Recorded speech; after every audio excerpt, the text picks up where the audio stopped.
I just want to be, I have to speak to my conscience, okay? And some experiences in my life I feel like I should share because they can help you. I gave a talk in Kuwait.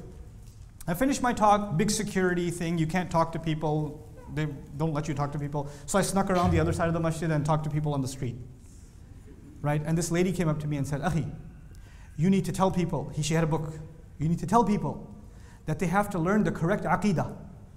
And this is the book of the correct aqidah.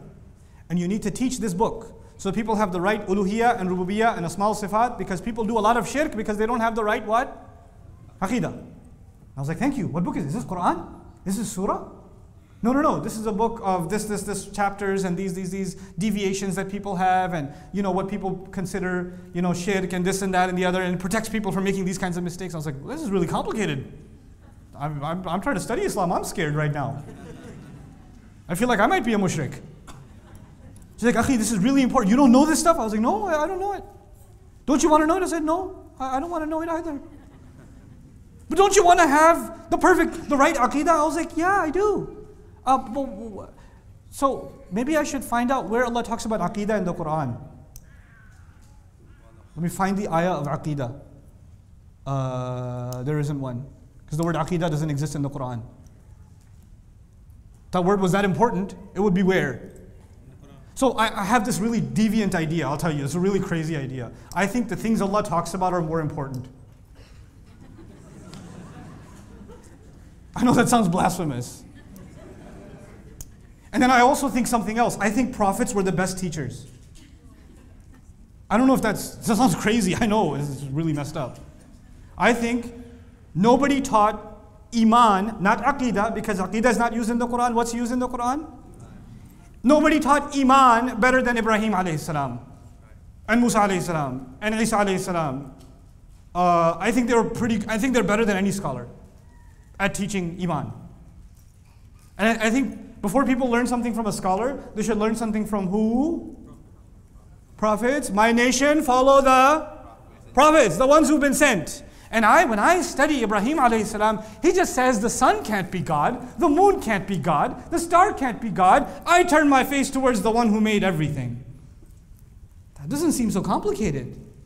What you told me about these categories and these subheadings, and that was really hard. But when the prophets talk in the greatest, and I also think there is no better book than the Quran. Like if people should know a book, if there was one book they should know, it should be the Quran. I know this sounds crazy, but I think it has a supreme author. And in that book, when he decides to teach you about faith, he doesn't get philosophical, he doesn't get abstract, he doesn't discuss deviant concepts, he's not interested in any of it. He just says, straightforward, something that a poet can understand, something a philosopher can understand, something a farmer can understand, something a programmer can understand, something I can understand. It's easy. Something any human being can understand. Why do we have to complicate this terminology? Why do we have to complicate this conversation? When Allah's messengers, all of them, one of their great sunan, one of their great legacies is al-balaghul mubin. They communicate in a way that gets to your heart, and they just separate truth from falsehood. That's all they do. It's simple. It's not complicated. You know what we've done, right? We've turned the conversation about Islam into conversations about books written by people about Islam. Those books have become Islam.